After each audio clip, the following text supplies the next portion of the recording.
안녕하세요. 오늘 저널 미팅 발표를 맡은 석박사 통합과정 이영탁입니다. 저는 오늘 EEG랑 FNERS를 함께 사용을 해가지고 이 BCI 성능을 높이는 멀티모델 퓨전에 대한 두 편의 논문을 소개해 드리려고 합니다.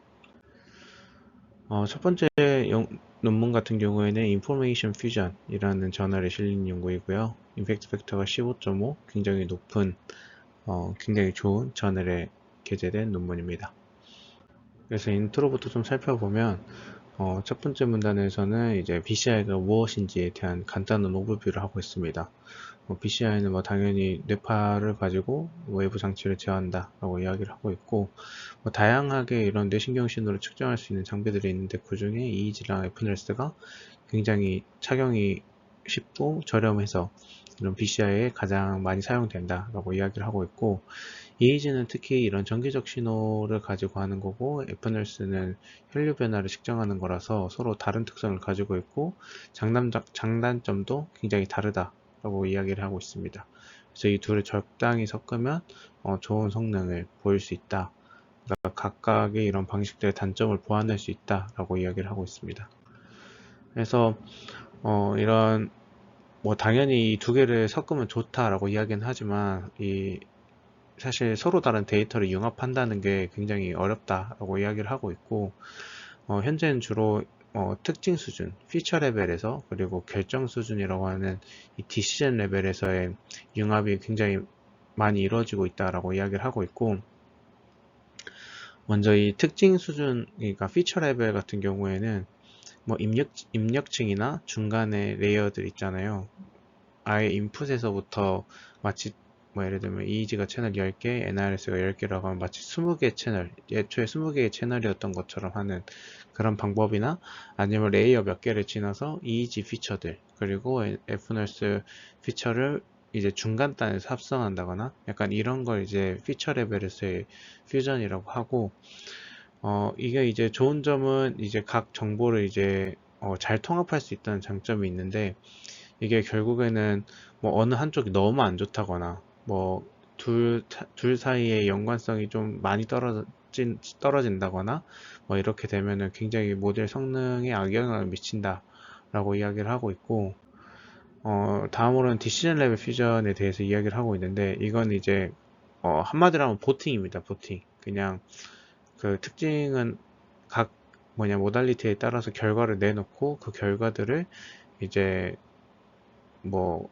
더 많은 클래스에 어사인된 걸 고른다든지 뭐 이런 보팅에 대한 이야기를 하고 있고, 그래서 뭐 사전 연구들 보면 뭐 가중치를 뭐 결정을 한다거나, 그러니까 여러 개를 해놓고 그중에 어떤 거에 가중치를 주면 더 좋은 성능이 나오나 뭐 이런 걸 보는 것도 있고, 이제 맥시멀 라이클리후드 에스티메이션, 그러니까 그 우도를 가지고 뭐 분류기를 뭐 어떤 게 확률상으로 가장 좋은 분류기고 약간 이런 것들을 이제 많이 했는데, 이 모델은 또 성능은 좋아질 수가 있는데 이게 계산량이 너무 많다는 단점이 있습니다. 왜냐하면 저희가 보팅을 만약에 5개의 결과를 가지고 보팅을 한다면 결국 모델이 5개가 있어야 되는 거잖아요. 그리고 데이터도 자연스럽게 같은 데이터셋을 5개의 모델을 만든다 하더라도 각각 들어가기 때문에 메모리도 굉장히 많이 필요하게 됩니다. 그래서 이런 방법은 또 성능은 좋을 수는 있지만 또 계산량이 너무 많아서, 그리고 모델이 너무 무거워질 수 있어서 뭐 그런 단점이 있다고 합니다. 그리고 이런 뭐 퓨전의 단계에서 뿐만이 아니라 이 EEG랑 NRS가 아까 굉장히 다른 특성을 가지고 있다고 했잖아요. 근데 특히 이 시간을 맞추는 게 굉장히 큰 문제라고 하는데, 이 FNRS 같은 경우에는 EEG보다 좀 반응이 느리잖아요. 그래서 이게 뭐 엄청 막 늦춰지면 막 10초까지도 늦춰진다라고 많이 이야기를 하는데, 그래서 보통 연구들은 뭐 이런 시간들이 뭐 딥러닝이 알아서 맞춰준다라고 이야기를 하기도 하고, 어, 뭐 어떻게든 이걸 뭐 예를 들면 5초 정도 딜레이 되더라. 그래서 일부러 FNRS 같은 경우에는 5초를 땡겨서 뭐 데이터를 쓴다거나 뭐 이런 것들이 많이 나왔는데, 이런 뭐 예를 들면 5초 이렇게 딱 콕 집어가지고 이런 데이터를 땡겨 쓰고 이런 걸 하다 보면, 뭐 어떤 피험자는 사실은 뭐 되게 막 피가 빨리 돌아가지고 어 반응이 되게 빠르게 올 수도 있고, 그러면 사실 의미 있는 정보들이 날아가는 거고, 뭐 어떤 피험자는 뭐 그날 피곤해가지고 좀 늦게 반응하고 혈류가 뭐 느리게 흘린다거나 흐른다거나 뭐 그런 이유 때문에 이제 무조건 어쨌든 고정된 시간을 사용하면 안 된다라고 이야기를 하고 있습니다. 그래서 이런 고정된 시간보다는 이런 유동적인 게 필요하다라고 이야기를 하고 있고, 결국 딥러닝이 뭐 어떤 뭐 피험자별로 어떤 시간이 좀 중요한가 이런 것들을 잘 조절해 줘야 된다라고 이야기를 하고 있습니다. 그래서 이제 이 이이지랑 애프널스의 이런 시간적인 동기화도 해결을 하고, 애프널스가 이제 이이지보다는 이런 공간적인 레졸루션이 좋으니까 이런 공간적인 동기화도 좀 해결해 줄 수 있는 새로운 그 STA넷이라는 하이브리드 모델을 제안을 했다고 하고요. 그래서 이 두 신호가 가진 뭐 장단점을 잘 섞을 수 있는 그런 것들을 만들었다고 합니다. 사실 이 연구에서 앞에 막 인트로에서 뭐 피처 레벨, 디시전 레벨 막 이렇게 이야기를 했는데, 이거는 어떻게 보면 두 개가 좀 융합되어 있는 거라고 좀 보시면 될 것 같아요. 뒤에 이제 모델 설명을 드리겠지만 좀 융합되어 있는 것 같고, 특히 이제 이 동적인 시간을 잘 매칭해 준다는 거, 그런 이점들이 있어서 이 연구가 굉장히 의미 있었다라고 이야기를 하고 있습니다. 연구에는 두 가지의 데이터셋이 사용이 됐고, 첫 번째로는 MI랑 MA를 수행을 했습니다. EEG는 30개 채널, NIRS는 36개 채널 이렇게 사용을 했고, 두 개 더 오픈 데이터셋이고요. 나머지 하나는 워드 제너레이션이라고 해서 단어 하나, 그러니까 스펠링 하나를 주고 단어를 계속 연상해내는, 새로운 단어를 연상해내는 그런 태스크입니다. 그래서 MA 그리고 MI, WG 이렇게 세 가지 태스크에 대해서 분석을 진행을 했고요. 태스크 같은 경우에는 기본적으로 EEG는 한 2초에서 한 5초, 길어야 한 2초 정도, 5초 정도 하는데, 이제 NIRS를 같이 찍다 보니까 한 10초 정도 태스크를 진행을 했고, 레스트도 굉장히 길게 잡았습니다. 왜냐하면 NIRS는 올라갔다가 떨어지는 시간도 중요하기 때문에 이 레스팅 스테이트까지 내려가는데 좀 시간이 걸려서 이렇게 레스트까지 좀 긴 시간이 걸렸고요. 이 연구에서 제안하는 모델인데 이제 프레임워크죠. 프레임워크인데 굉장히 복잡해 보이는데 하나씩 이제 뒤에서 설명을 드리도록 하겠습니다. 가장 먼저 좀 짚고 넘어가야 되는 부분이 있어서 좀 설명을 해드리면, 태스크를 일단 세그멘테이션을 하는데요. 뒤에 결과를 보면은 이제 1초 단위로 결과를 냅니다. 그래서 이걸 레깅 하면서, 윈도잉을 하면서 결과를 내는데, 그 EEG 같은 경우에는 여기 지금 윈도우가 3초거든요. 그래서 윈도우 EEG 같은 경우 3초 안에 이제 모든 활동이 나타나는데, 애프널스는 앞에서 계속 이야기했던 것처럼 반응이 굉장히 느려서요. 이게 똑같이 3초씩 세그멘테이션을 했는데 결국은 이 시간을 동기화시켜야 돼서 EEG 세그먼트 하나당 여러 개의 NIRS의 세그먼트들이 함께 들어가도록 이렇게 설계를 했다고 합니다. 그래서 이 케이스를 좀 하자면, 이 NIRS 전체를 하나의 세그멘트에 매칭을 했다고 하면 이제 1에서 4초의 이 EEG 세그멘트에 이만큼이 할당이 되잖아요. 그럼 다음 2초에서 5초는 이 NIRS 2초부터 여기 15초까지 세그멘트, 그러니까 이 L이라고 있는데 이 L이 그 세그멘트 개수를 이야기합니다. 그래서 이렇게 매칭하는 식으로 했고, L 같은 경우에는 이제 연구자들이 좀 실험을 해보니까 11개가 가장 좋았다고 합니다. 그래서 EEG 세그멘트 하나당 NIRS 세그멘트 11개씩이 들어간다고 생각하면 됩니다. 그래서 이 L은 여기 제일 앞에에서 가장 중요한 역할을 하고요. 보시면 이제 이게 1 같아 보이는데 이건 L이고요. 그래서 애프널스랑 EEG 데이터가 이렇게 있습니다. 이 프레임워크는 이제 피처 익스트랙터, 그리고 FGSA라는 게 2번, 그리고 EGTA라는 게 한 번, 그리고 마지막에 프리딕션 하는 것까지 이렇게 총 크게 뭐 이야기하자면 4개 정도의 레이어로 구성되어 있고요. 인풋 데이터를 좀 살펴보면 EEG는 당연히 하나의 세그먼트에 하나의 세그먼트씩 들어가니까 이제 이렇게 하나의 네모로 표현이 되어 있고, 지금 16바이 16바이 600 이렇게 되어 있는데 16바이 16은 어쨌든 저희가 채널의 스캘프 맵에 맞춰서 데이터들이 찍혀 있으니까 그 스캘프 맵을 16바이 16 그 2D 이미지로 변환을 시킨 겁니다. 그래서 사실 이 16바이 16에 스파시얼한, 그러니까 그 공간적인 그 정보들이 담겨 있다고 생각하시면 되고, 이 600은 시간 3초를 의미합니다. 이이지는 샘플링 레이트를 다 200Hz로 리샘플링을 했거든요.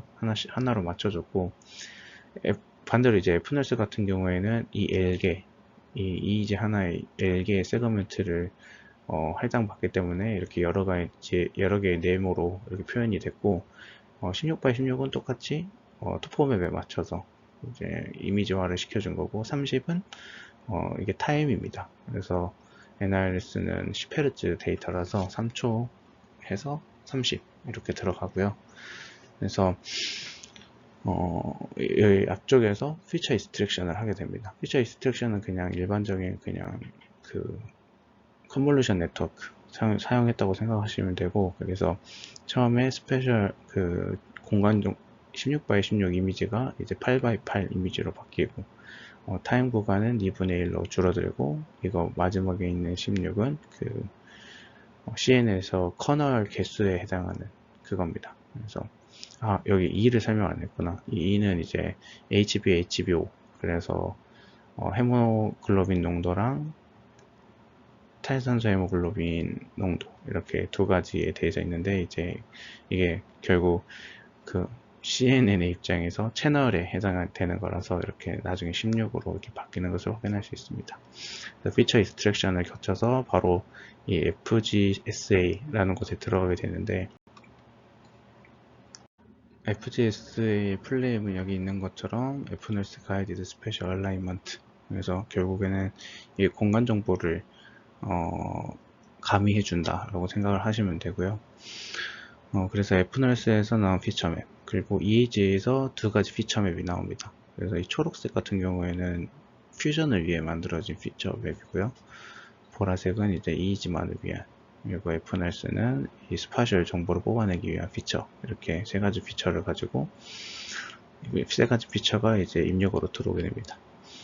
Fnoise 같은 경우에는 이렇게 마지막에는 W와 H만 남게 되는데, 이게 결국에는 아까 스캘프 맵처럼 그 공간 맵이거든요. 그래서 파이라고 표현이 되어 있고, 파이는 논문에서는 이제 스파셜 어텐션 맵이라고 나와 있는데, 여기는 이제 그 트랜스포머의 어텐션이 아닙니다. 항상 헷갈리게 하는 그런 부분이 있는데, 어텐션은 그 트랜스포머에서 말하는 어텐션이랑 이렇게 모든 피처 정보들을 이제 압축을 해서 만들어낸 이 중요도를 나타내는, 어떻게 보면 웨이트라고 할 수 있겠죠. 그래서 웨이트를 나타내는 어텐션을 이렇게 뽑아주고, 그거를 이제 EEG 피처에 씌워줍니다. 그래서 EEG는 지금 채널이 다 살아있기 때문에 여기 16이라는 16개 16 그 8x8 8x8이구나 8x8에 이런 공간 정보들이 다 남아있기 때문에 그 중에 어떤 게 가장 중요한지를 여기서 이렇게 합성해가지고 해가지고 가게 됩니다. EEG도 이렇게 똑같이 들어와서 합성이 되는데, 여기 감마 있잖아요. 그래서 이 감마를 이용을 해서 EEG에 좀 더 힘을 줄 거냐, 아니면은 그 피처 합성된 퓨전 피처에 얼마나 힘을 줄 거냐에 대한 이런 가중치를 정해서 최종 피처를 만들게 되는데, 이건 뒤에서 좀 최적화를 어떻게 했는지 나옵니다. 그 다음으로는 이 EGTA라는 모듈이 레이어가 있고, 이거 이제 EEG 가이드 템포럴 얼라이먼트입니다.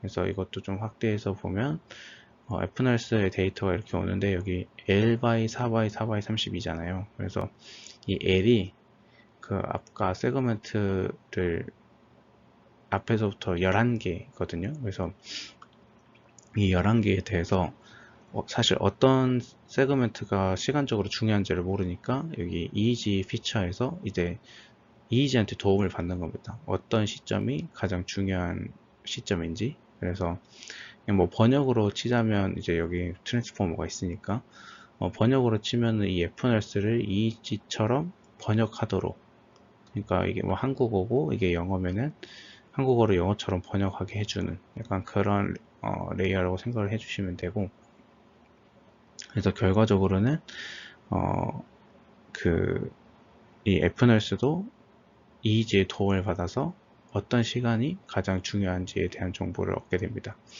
그래서 왜 앞에 그 FGSA처럼 그 일반적인 어텐션을 쓰지 않고 여기는 왜 트랜스포머를 쓰냐라고 생각을 하실 수도 있는데, 트랜스포머가 워낙 그런 시간적인 정보에 대해서 그 정보를 잘 뽑는다고 알려져 있고, 그 이런 스파셜 정보는 사실 트랜스포머가 전문이 아니잖아요. 그 트랜스포머는 보통 자연어 처리에 많이 사용이 되니까, 그래서 결국에는 이 데이터 특성에 맞춰서 이런 레이어들을 배치를 했다라고 생각하시면 됩니다. 그래서 결과적으로는 이렇게 좀 복잡해 보이지만 마진보로 나오는 이 피처들은 이제 NIRS에서 하나, EEG에서 두 개가 나오게 되는데, 이 NIRS는 원래 스파셜 정보를 가장 많이 갖고 있지만 EEG 도움을 받은 이제 템포럴 정보까지 가진 하나의 피처, 그리고 EEG인데 원래 템포럴 정보를 좀 가지고 있었지만 FNRS의 데이터를 받아서 스파셜 정보를 좀 가지게 된 퓨전이 된 피처, 그리고 EEG 그냥 일반적인 EEG 템포럴 정보를 많이 가지고 있는 그런 데이터, 이렇게 해서 이렇게 세 가지에 대해서 세 가지를 가지고 프리딕션을 하게 됩니다. 그래서 결과를 보면 뭐 다른 많이 나온 EEG 단일 그리고 FNRS 그리고 이렇게 하이브리드한 다른 연구들이랑 비교를 했을 때 가장 좋은 성능을 보였다고 하고요. 이 중에 뭐 몇 개는 대부분 통계 차이가 나지만 뭐 통계 차이가 안 나는 부분이 아마 여기였던 것 같아요. MA accuracy였는데 그래도 대부분의 모델보다 가장 좋은 성능을 보였다라고 하고, 컴퓨전 매트릭스를 보면은 뭐 어떤 특정 태스크에 좀 몰려있지 않은 좀 배치, 그러니까 좀 균형 있게 잘 분류하는 것까지 확인을 했다고 합니다.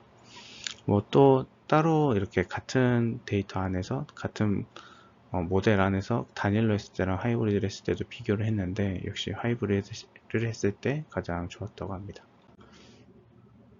그러니까 아까 1초, 3초 윈도우로 1초씩 밀어가면서 그 결과를 봤다 했잖아요. 그래서 이렇게 1초 초 단위로 이렇게 마치 실시간으로 분석한 것처럼 이렇게 분석한 것도 있는데, 여기서 중요한 건 이 보라색이랑 노란색이 NIRS예요. 네, 보시면 한 5초까지는 성능이 한 70 밑에, 뭐 75 밑에 좀 안 좋았다가 이제 후반 가서는 좀 세츄레이션 되는 경향이 보이잖아요. 근데 파란색이 이제 이 연구에서 제안하는 STA 넷으로 한 건데, 보시면 처음부터 좀 빠른 시기부터 가장 좋은 성능을 보이는 것을 확인할 수 있었다고 합니다.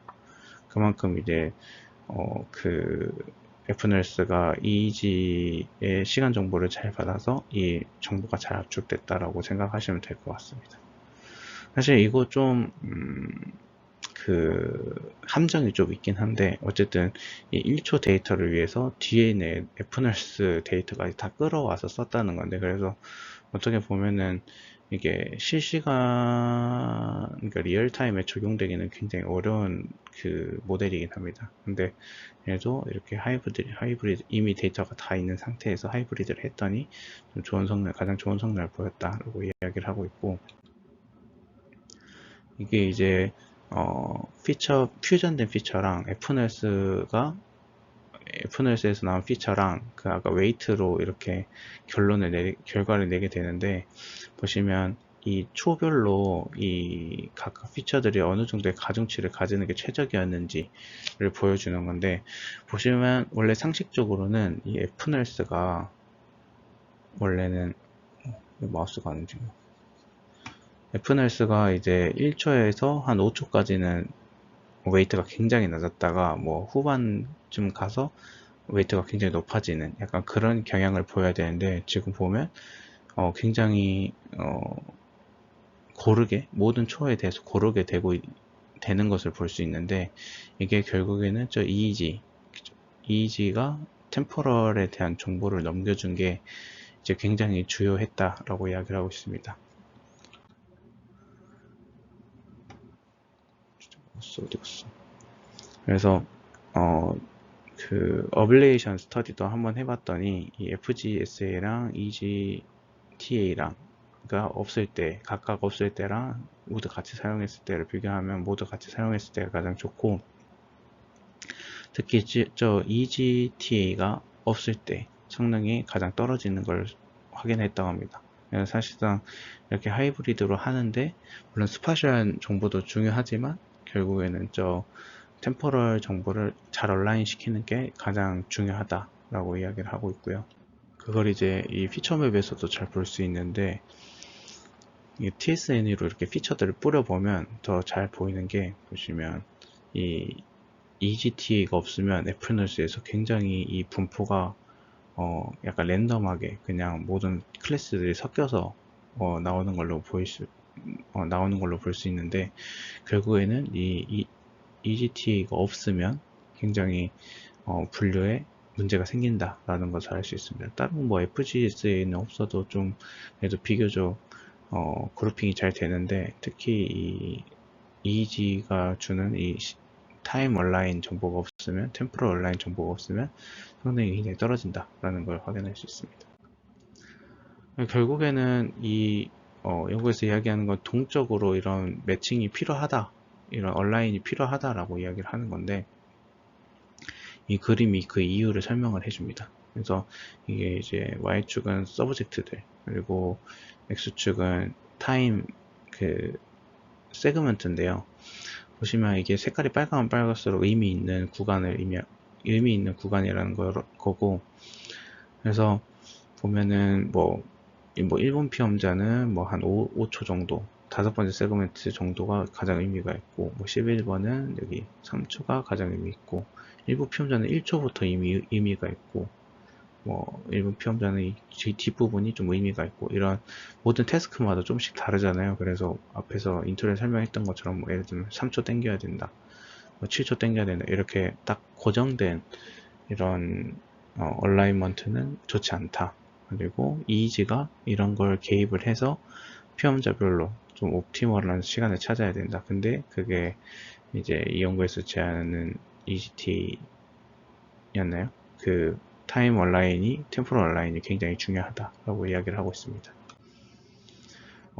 그래도 스파셜 정보도 뽑았으니까 이제 그거에 대한 피처맵을 보여주는 건데, 이건 이제 회색은 이제 거의 0값을 이야기하고, 빨간색이랑 파란색은 T밸류입니다. T밸류라서 그 오른손이랑 왼손이랑 차이가 많이 나는 부분들이 이렇게 색깔이 좀씩 진하게 되는 건데, 그래서 지금 파란색, 빨간색 되어 있는데, 뭐 왼손 할 때는 오른쪽에 좀 의미 있는 값들이 있고, 오른손 할 때는 왼쪽에 좀 의미 있는 값들이 있고, 이런 걸 이제 표현을 하는 거고요.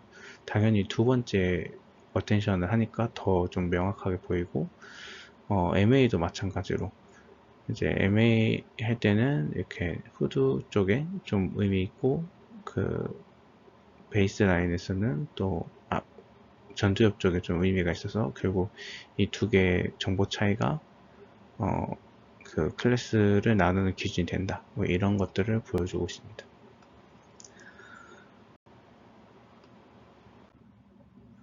두 번째 연구는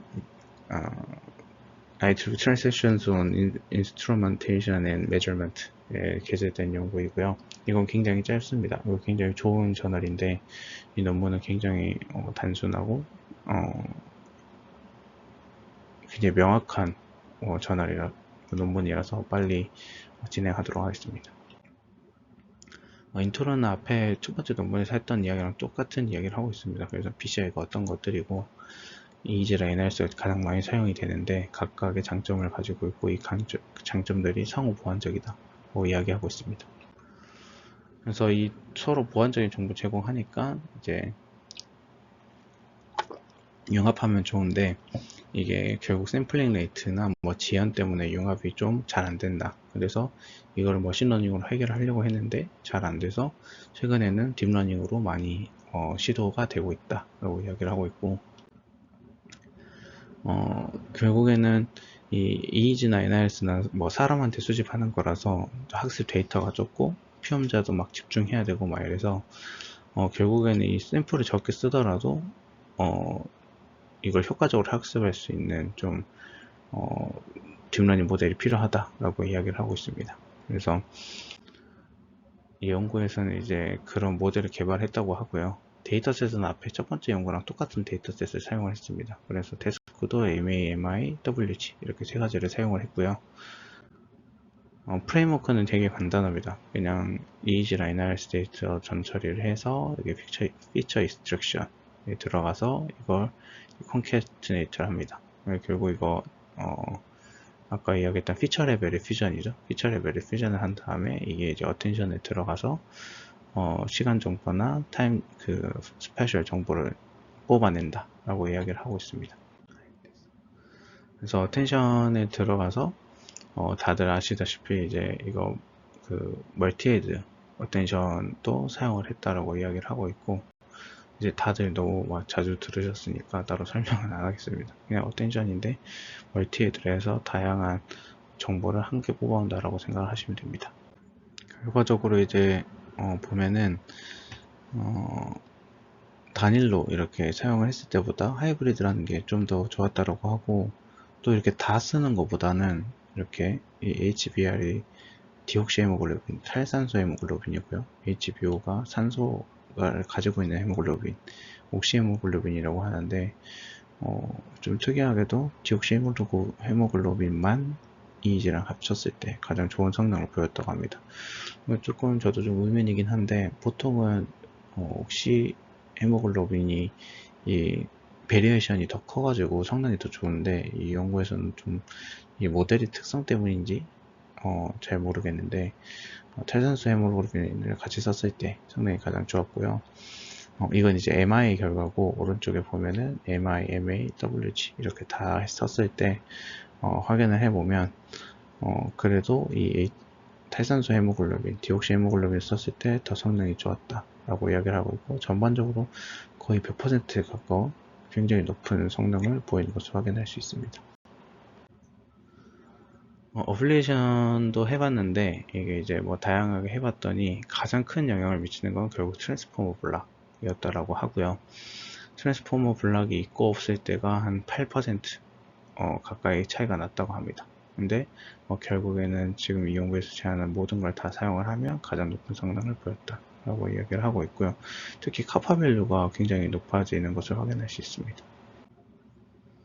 그래서 사실 이렇게 두 가지 논문을 소개해 드렸는데요.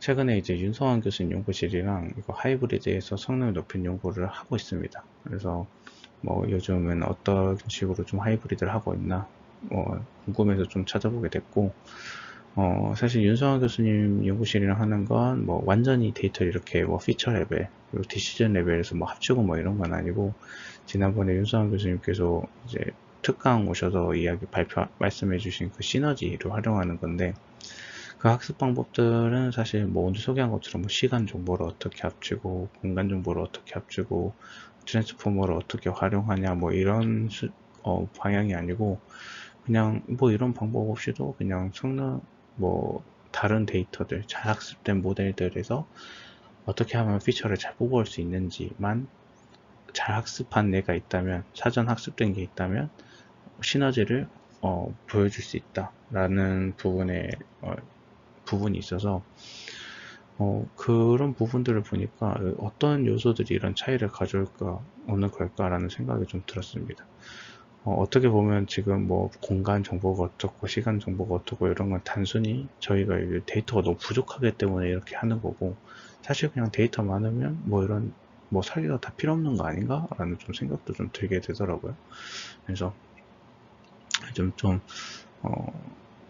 딥러닝 모델을 잘 만드는 것도 물론 중요하지만, 어떻게 데이터를 많이 얻고 아니면 이미 있는 데이터들을 어떻게 활용하면 좋을지를 공부하는 것도 좀 중요하지 않을까 라는 생각도 좀 들고, 최근에 뭐 연구실 내에서 EEG랑 NIRS 하이브리드 하는 사람도 있고, 뭐 EEG랑 ECG를 하이브리드 해야 할 사람도 있고 해서 좀 참고하면 또 좋을 것 같다라고 생각해서 이렇게 준비를 해봤습니다. 긴 발표 들어주셔서 감사합니다.